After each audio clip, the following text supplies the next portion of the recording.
A lot of you guys have told me that the Praxis 2 got buffed, and that got me curious. Now, last time when I was flying this ship, I wasn't really impressed by it. It felt average at best, definitely much better than the Praxis 1, but it wasn't really anything groundbreaking. It was just a average battleship. But now we will see what the Praxis 2 is capable of, and I'm very interested to see what this ship can do after the buff. So let's quickly take a look at the ship trait description. There is a lot of info here. Roll bonus, plus 50% large turret damage, plus 50% large missile torpedo damage, plus 100% drone damage, plus 50% drone effective hit points, minus 25% resonance simulation medium scan radius, and minus 25% narrow scan radius. Advanced large laser operation bonus will give you plus 5% large laser damage, minus 10% large laser capacitor need. Advanced large missile torpedo operation bonus per level will give you plus 5% large missile torpedo damage, plus 5% large missile torpedo explosion velocity. Advanced large railgun operation bonus per level will give you plus 5% large railgun damage, plus 5% railgun tracking speed. Advanced large cannon operation bonus per level will give you plus 5% large cannon damage, plus 10% large cannon accuracy fall-off. Advanced large drone operation bonus will give you plus 5% drone damage, plus 10% drone optimal range. Advanced battleship command bonus will give you plus 5% scale resolution and plus 5% flight velocity. That's a lot of stats. This ship can use all weapons, and it can also be technically used for exploration as well. 4 drones, 5 high slots, 4 medium slots, 6 low slots, 3 combat and 3 engineering rigs. The defense is a little bit lower than the defense of the other battleships, 76,000 hit points. The average base value of most battleships is above 85,000, so that is kinda unique. And all the resistances are about the same on all damage types. The capacitor is okay, none of these stats are anything spectacular on paper, although the capacitor does seem to be a little bit better than the capacitor on the Macariel, so that's one thing where I guess this thing makes a difference. And the speed, well, this thing is extremely slow, but it's also a very, very, very big ship. So this is the old build that I used. I have large rapid missiles, 1.4 thousand DPS. This build is focusing more on the tank aspect. Surprisingly, these things can be quite tanky with the right build, of course. I have large drones. You can swap the drones to medium and small drones if you like. It depends on what target you are shooting at. One afterburner, dual adaptives, one capacitor battery, dual shield boosters, dual Nosferatus, a Screnner and a Web. Now, one of the more interesting parts of the ship is the nanocore. The Praxis has a unique nanocore, Afterglow of Death core, and I think you have like 3 different cores for this ship. It can give you a bonus on turrets, drones or missiles. I picked the drone damage, but you can pick the type of damage that you want based on what kind of ship you are planning to build. Now let me just take a look at the other nanocores. I think there's like 3 cores for this ship total.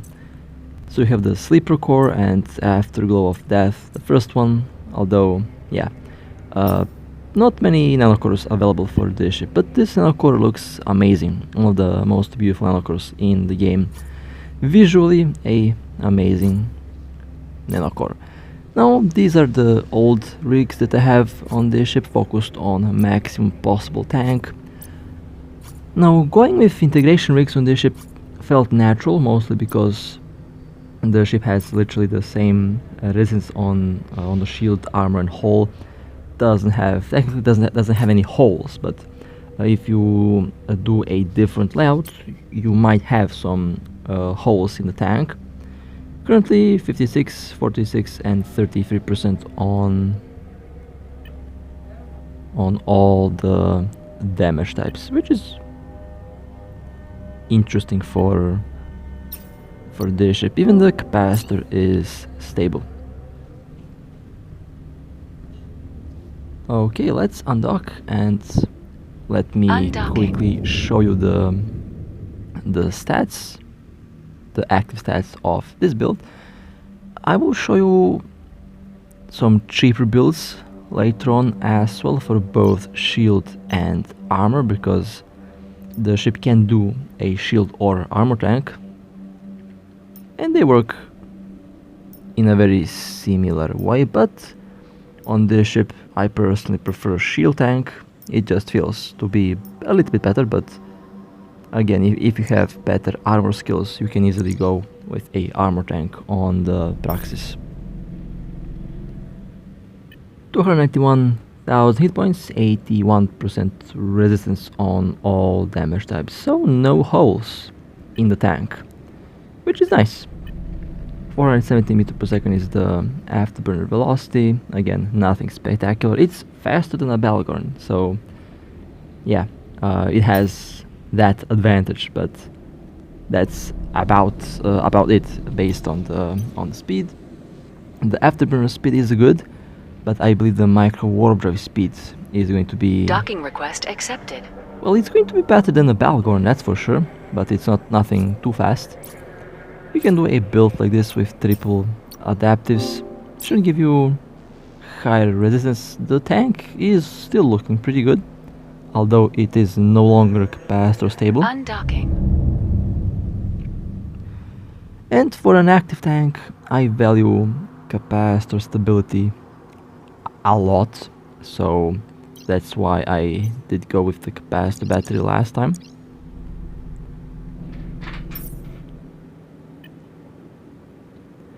$340,000 hit points, 85% resistance on all damage types. Again, very nice tank.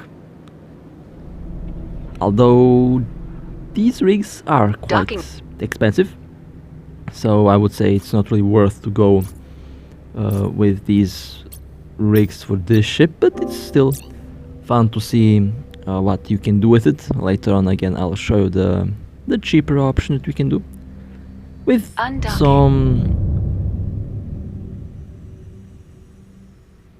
some interesting aspects that integration rigs do cover. Okay, let's orbit around the station and let's take a look at this build with the damage control. 83% on all damage types, and when damage control is activated, 943,000 hit points, 94% resistance. Well, pretty good, pretty solid. Now you can technically go with the cheaper integrations, the ones that cost like 100 million, and replicate a build like this with full-on resistance, and you will get about the same numbers and same tank with a build that costs a lot less. So integrations are nice, but are not necessary. Although if you like integrations, then the cheap integrations are the better option. Doesn't have to be the 4P60. It can be the 3P60 integrations. They are universally the best for most ships, and they're also quite cheap. 313 million hit points, 83% resistance with the yellow hardener.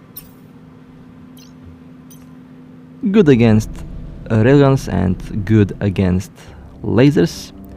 And you can do a passive brick tank, triple adaptives, one reactive and a damage control. A build that I developed for the Macarial. Undocking. And that build is still working really well.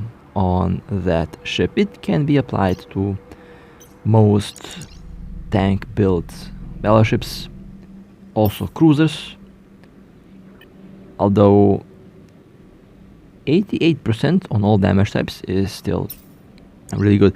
The only issue would be the DPS. I usually run this build with DPS rigs for PvP. My PvP material has several builds, and one of the builds includes the exact copy of this build, just with the DPS rigs for the cannons, because that ship is a DPS PvP ship.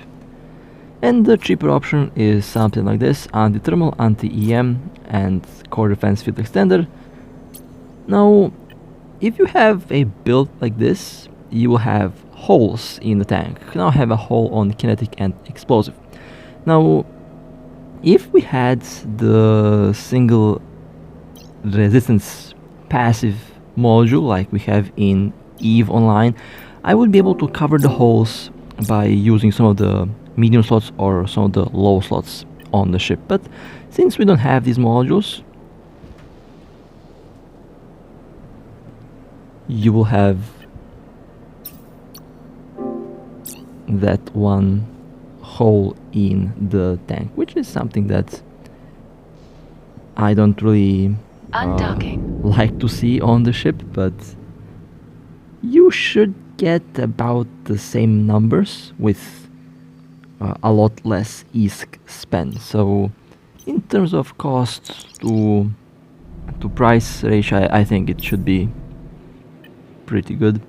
88, 88, 88 and 81, so a 7% hole on explosive, or it will be a 7% hole on the damage type that that you don't add in the rigs, and with the damage roll 96 and 94% resistance, which is a 2% difference or a 7% difference. Again, it doesn't seem to be that much. And now the next build is the armor tank, the active armor tank. Triple that is dual repairs and one afterburner. 46, 68, 72 and 72% resistance. This is because I have the rigs laid out in a different way, and with a build like this you can go and use the thermal circulation implant for extra tank. Works really well for all armor tanks, basically free 20% armor resistance on all damage types. And these are the rigs that I have on this ship. It has armor repair and it has tank. I thought about slapping a EM rig, but I didn't. So if you go with integrations, make sure that you cover all resistances, even EM, so that the damage types are evened out. That way you don't have any holes in the ship. And now let's take a look at the active stats. Now, surprisingly, I feel like the active stats on the armor are going to be a little bit less than the active stats on the shield. And this is why I personally prefer to run a shield tank on the Praxis. I just feel that it is a little bit better. 77, 86, 88 and 88%. If I rolled the exact same rigs, then the armor stats would be about the same. And again, the full passive armor tank with triple adaptives, one reactive, and the damage control should be pretty close to the shield, but we will find out in just a moment.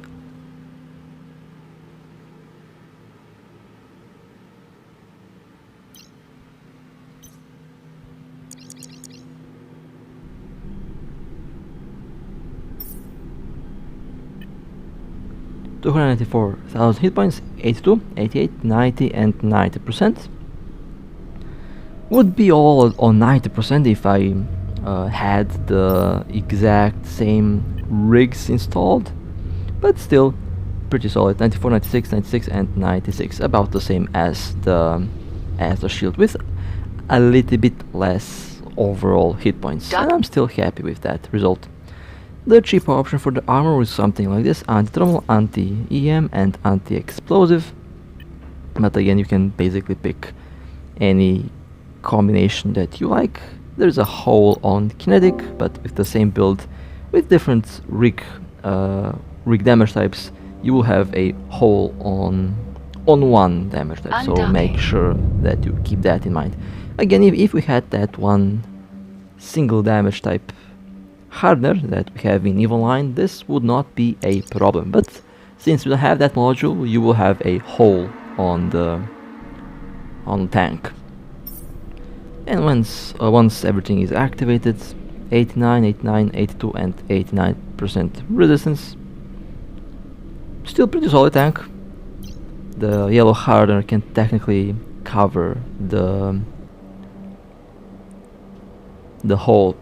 And now the DPS PvP builds that I run on my ships. Triple scramblers or one web, or triple webs and one scrambler.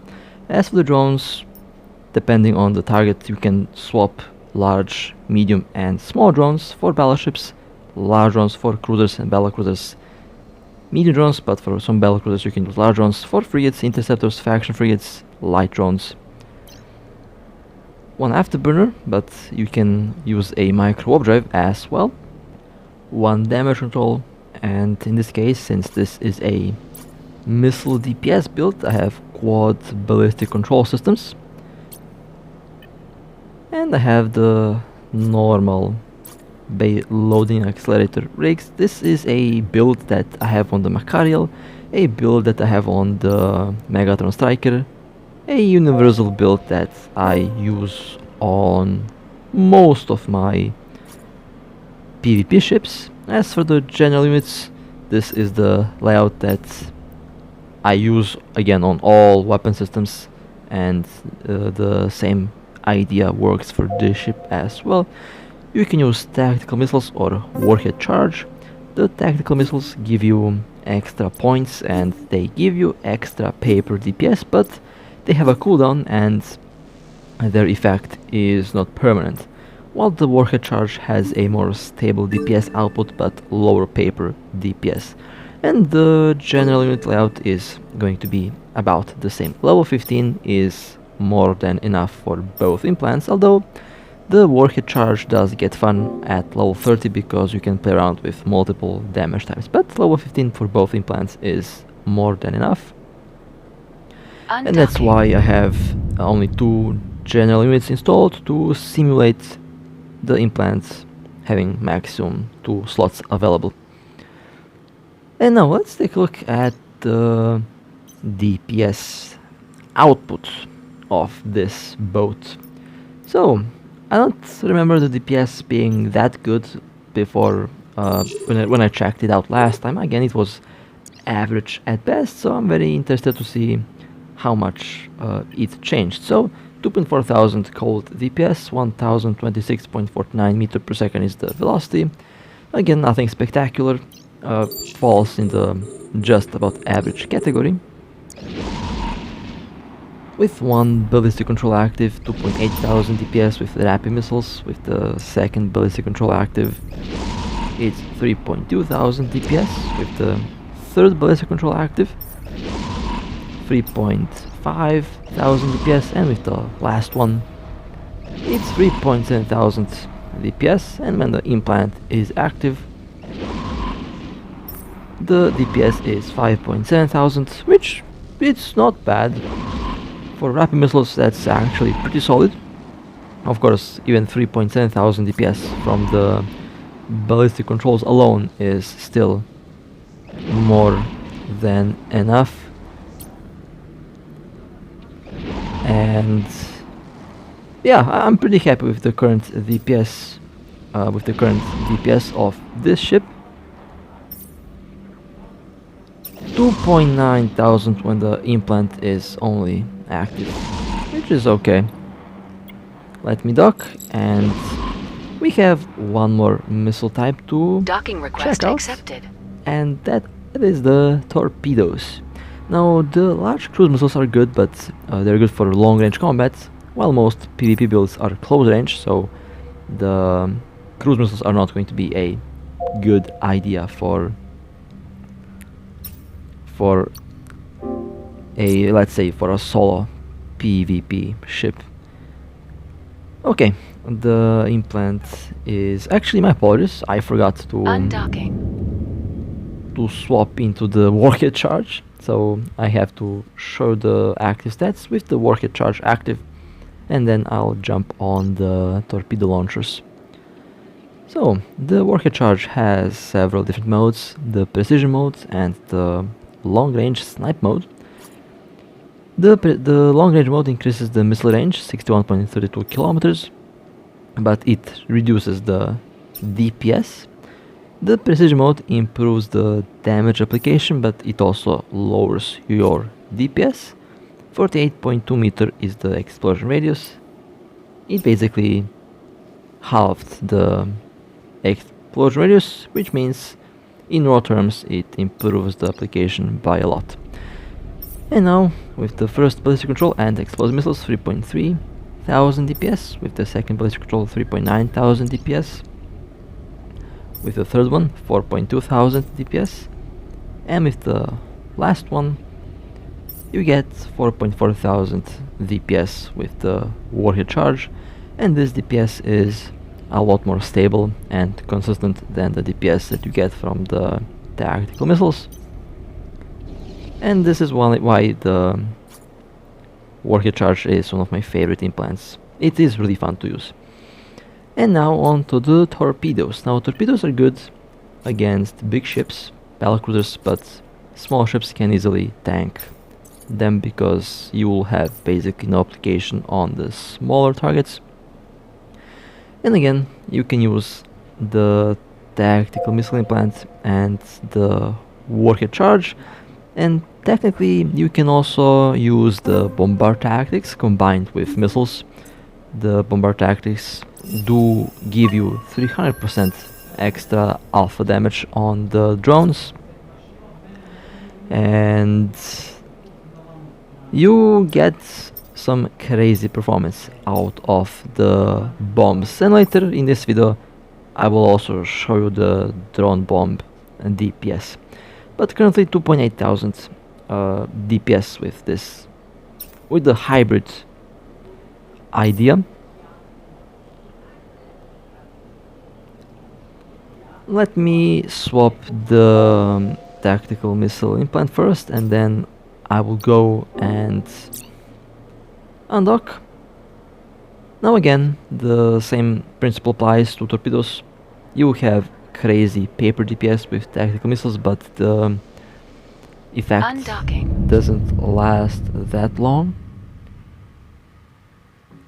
and it's not really consistent because of the cooldown. But for a short burst, it should work really, really well. Okay, let's launch the missiles at the station, and then let's take a look at the DPS. 3.4 thousand. Okay, with the second ballistic control, 3.9 thousand. With the third ballistic control, 4.3 thousand. And with the last one, it's 4.5 thousand. With the tactical missile implant, 5.8 thousand. And with the secondary active, 7.1 thousand. Which is some pretty good DPS, although this is with the implant on 45, so even without the implant, you still have some pretty solid DPS on this ship using the torpedoes. Definitely usable for PvP, although the ship has some other issues that would probably prevent most players from actually using it in PvP, and I'll talk about that when I am in combat. Let's go to the warhead charge, and then let's undock, and let's see what this implant on this ship can do. The warhead charge again is the one that I would go for because of the stable DPS output.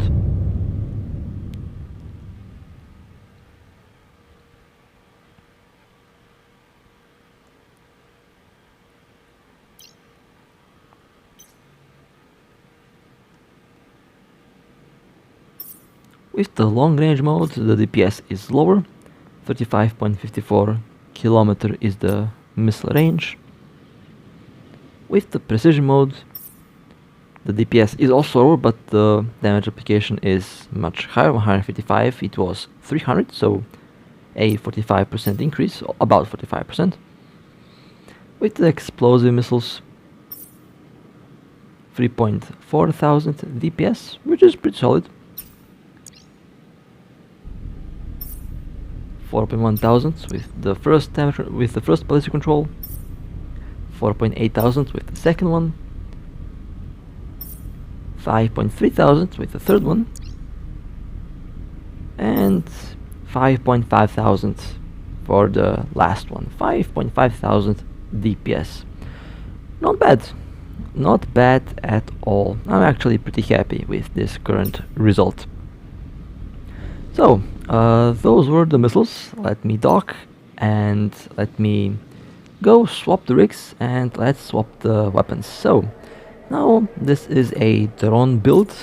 Now I have 4 drone damage amplifiers and drone rigs as well, drone speed augmenters for maximum possible DPS, and I have 2.5 thousand DPS. Surprisingly, the torpedoes are still doing some good DPS, and when you run a drone build, make sure that you have large drones, medium drones and light drones, so that you are able to counter all ships, ranging from frigates to battleships. For frigates and interceptors and faction frigates, use light drones or medium drones. For cruisers, use medium drones. For battle cruisers, use medium drones or large drones. And with this with this build, you can go with the bombard tactics. Now, bombard tactics, the drone bombs are currently, I would say, the most broken implant in the game, because you can basically deliver 10,000, 20,000 alpha, 10,000 DPS or 15,000 DPS with full application with crazy alpha damage, and they surpass the barrage implant by a lot. They're actually applying that DPS to the target, while the barrage implant can just, looks fancy on paper, but in actual combat it's much more different. So currently the drone bombs are the most overpowered implant in the game, and if you want to surprise someone, then yeah, you can easily go with the drone bombs on this ship as well. The general unit layout is going to be about the same as with the previous DPS builds. I aim for the maximum possible burst DPS. The goal is to kill the target as quickly as possible and as efficiently as possible, so that you can quickly warp away. This ship surprisingly works really well for hit and run, and while it's not obviously it's not going to be the best one for this job, it can be a ship that can surprise a lot of players. So 1,247 drone DPS, 2.3 thousand DPS total. So let's undock and let's see the active DPS on the Praxis 2 with drone bombs.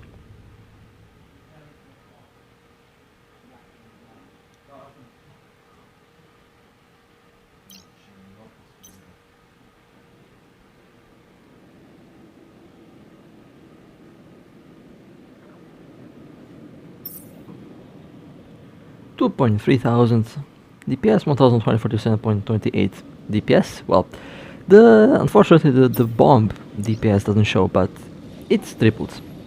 And with the first amplifier 1.4 thousand, with the second one the drone DPS is 1.5 thousand. With the third one and with the last one 1.7 thousand.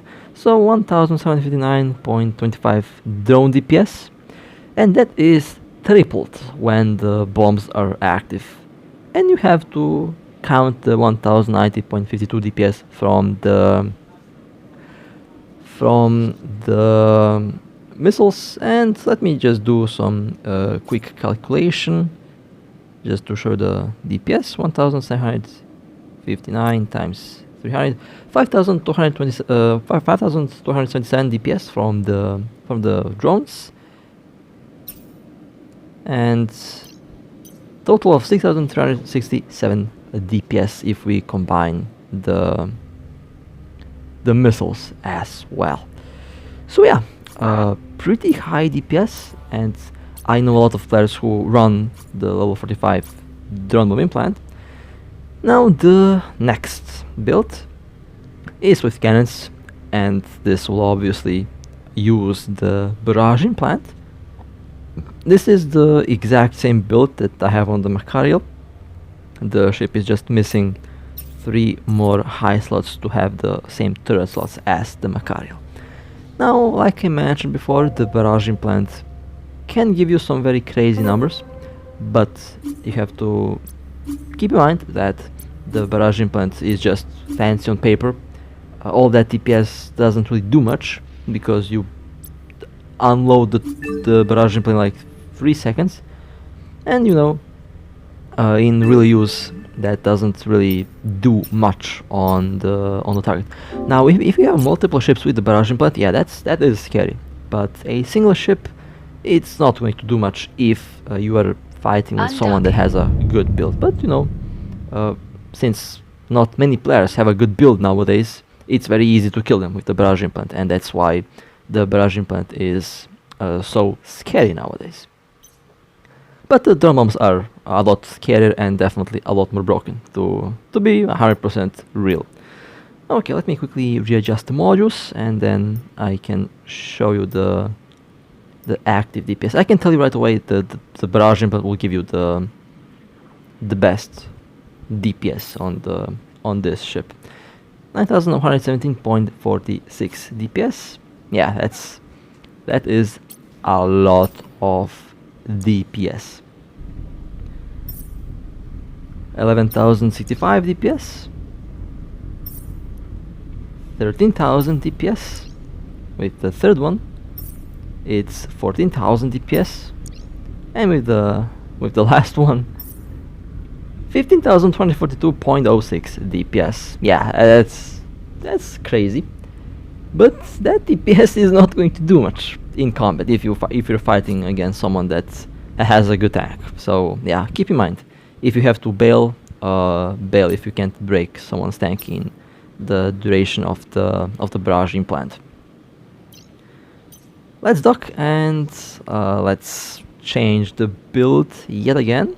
And now I have the railguns installed.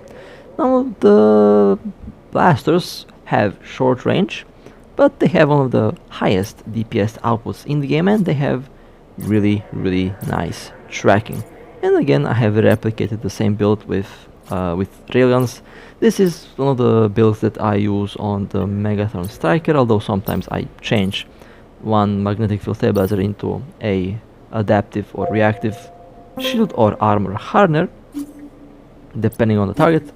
The same general unit layout is going to be applied to this ship as well.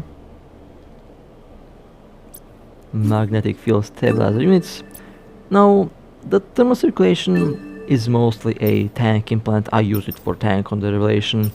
However, when I fly the Megatron Striker, I use this implant for the DPS, and since the implant has been buffed, although the effects of the implant are still not here in full effect, the thermal circulation implant has been buffed, and it does give a lot more DPS now.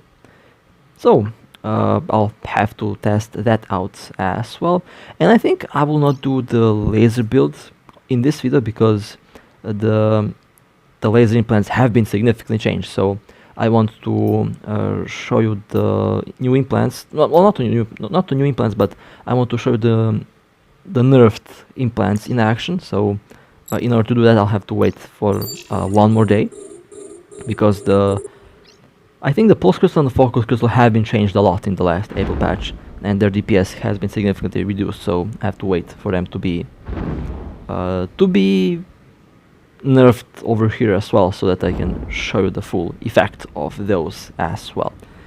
Now the thermal circulation for the DPS part kicks in at 70 heat, and that's when you will get the DPS boost out of it. You can charge at the station, you can still charge at the gate. That hasn't been changed, or it has been changed, but the changes are not applied over here, so that's one of the things that I will have to test out tomorrow or in 2 days. Now, hit at 66, one more hit and the hit will be at 72, and now the DPS kicked in, 5821.83 DPS. And now let's check out the DPS with the magnetic field stabilizers active. With one magnetic field stabilizer, 7014.64. With the second one, it's 8239.66. With the third one, it's 9120.40 DPS. And with the last one, it's 9572.52 DPS, which is really solid DPS. This is about the same DPS that I have on my Megatron Striker with the same build. The only difference is the implant level. My Megatron Striker has the implant on 30, while over here it's at level 45, but again, very little difference. Accepted. Very little difference.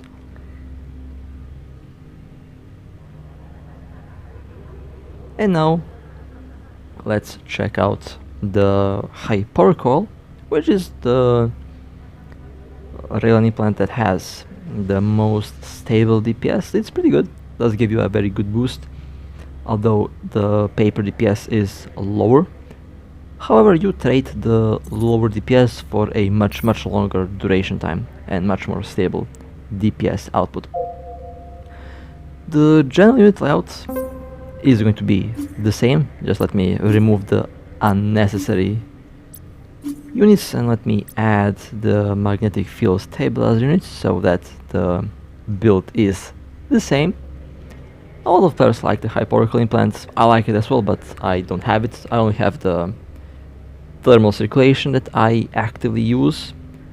My favorite implant of all time might be the thermal circulation because of the passive effect.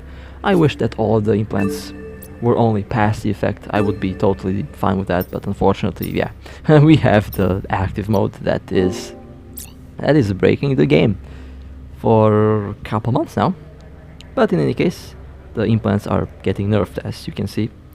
The worst implants, however, are still not nerfed, surprisingly. And now let's take a look at the active stats.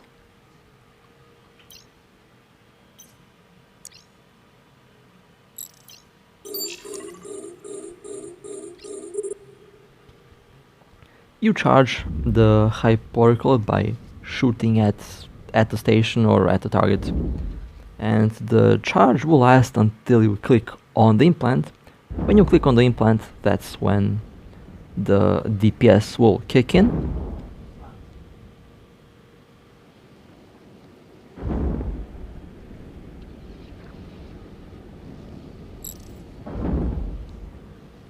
While the secondary can charge the implant faster.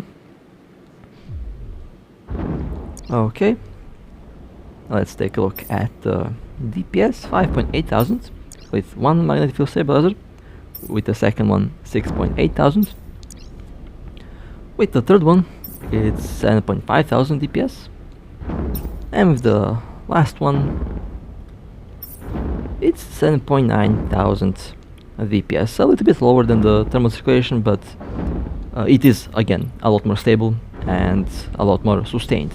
And sustainability and stability is sometimes, in most cases actually, a lot more valuable than than just having the high paper DPS. And a PvE build for high sec only would be something like this. While the first build that I show you today was good for both high sec and low sec, but mostly for low sec because of the extra tank. In high sec you don't need to have a lot of tank. In high sec you can focus mostly on DPS, and you can also do a build like this with dual adaptives for the extra shield resistance. In armor space you can easily go and do dual armor adaptives, or one adaptive and one reactive. Same thing can be applied for railguns on shield, one adaptive and one reactive. You can also do the build with dual waves because the capacitor stability will be pretty good. Even with one Nosferatu should be able to be capacitor stable, and this build works with literally any weapon type that you have. You can combine any weapon system with this build on tank.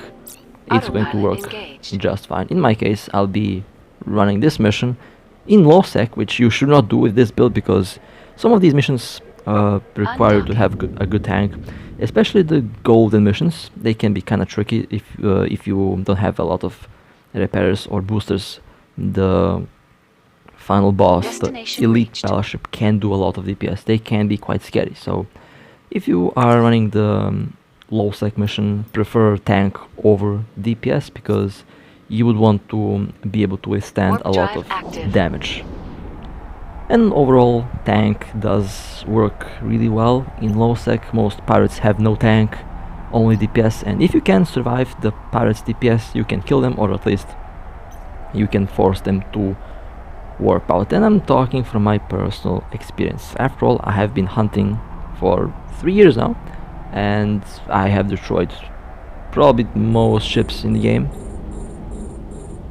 from day one up until now. So yeah, I had plenty of opportunities to see what works and what does not work.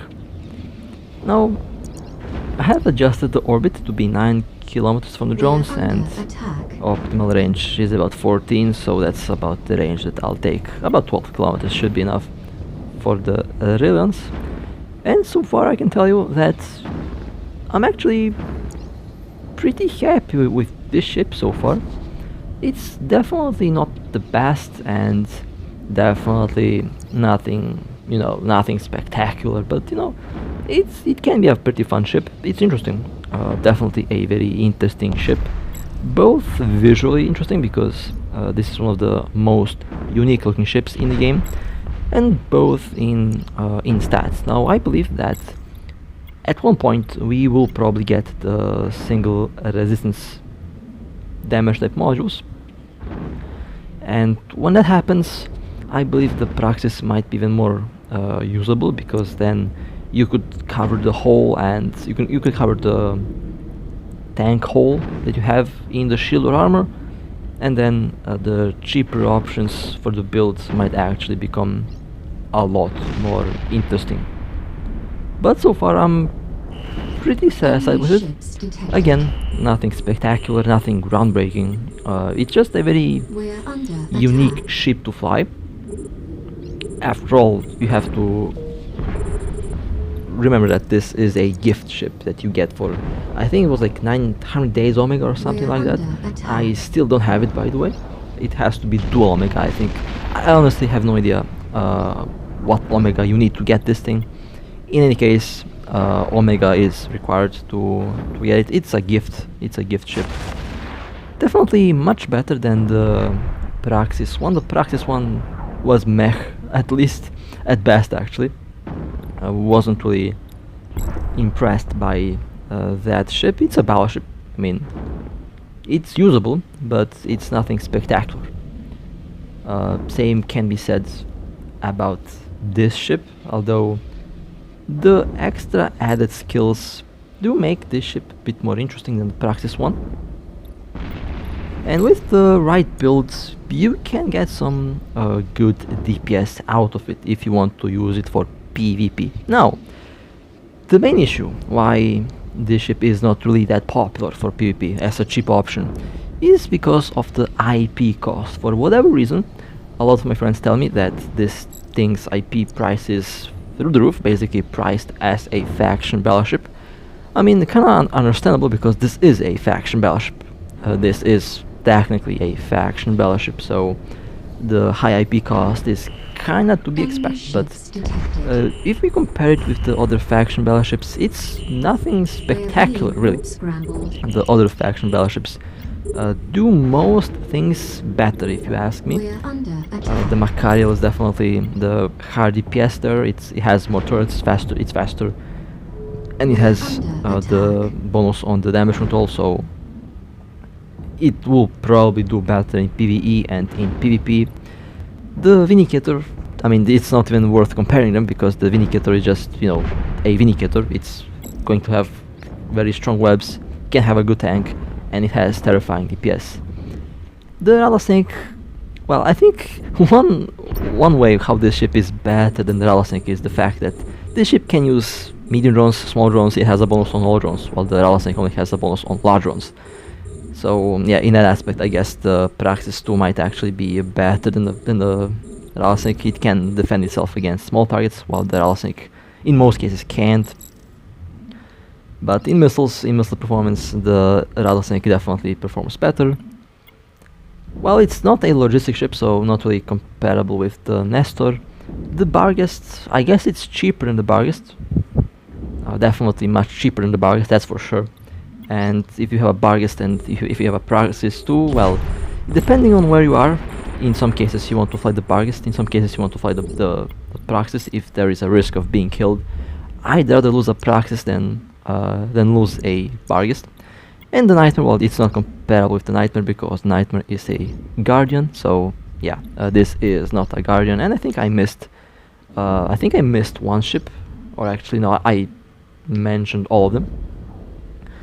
So yeah, if we compare it with another faction battleship, it's nothing spectacular. It's definitely not going to be replacing any of them. But still, it's a unique looking ship that can be quite interesting to fly. Not enough space. Okay, well, let me just delete something in the background. And while I delete stuff in the background, this is why you should not use this ship in low sec, especially in a golden mission with a high sec build. Just an example of what to expect if you use the wrong build for the wrong situation. So, they went through my tank fairly easy. This tank is definitely not going to be enough for low sec, especially not for a golden mission. But the main threat has been eliminated, so I had enough DPS and time to kill all the dangerous targets, which leaves me with only the last two ships. Overall, the DPS is pretty solid. Surprisingly, the DPS is pretty solid. Not the best, but at the same time not the worst. Again, about average.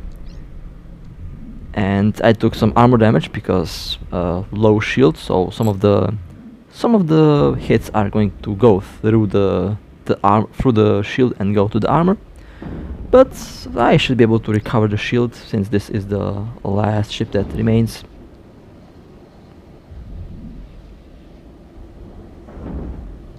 Overall, I can see that the Praxis became better. Definitely, it feels better. It definitely does feel to be a little bit better. Although, my original opinion on this ship is, going to be about the same. I'm happy that the ship is a little bit better. That's something that I'll tell you right away. I'm happy that the Praxis 2 became a little bit better. There is still room for improvement, and I would still buff the ship a bit more, because why not? It's a faction battleship after all. And if they want to make a ship attractive to fly, then the ship better be good. That's what I'm usually saying. So the Praxis 2 still has a lot of room for improvement. It still is about average, I would say, but better than it used to be. At least it feels better, I don't know. And well, the mission has been completed.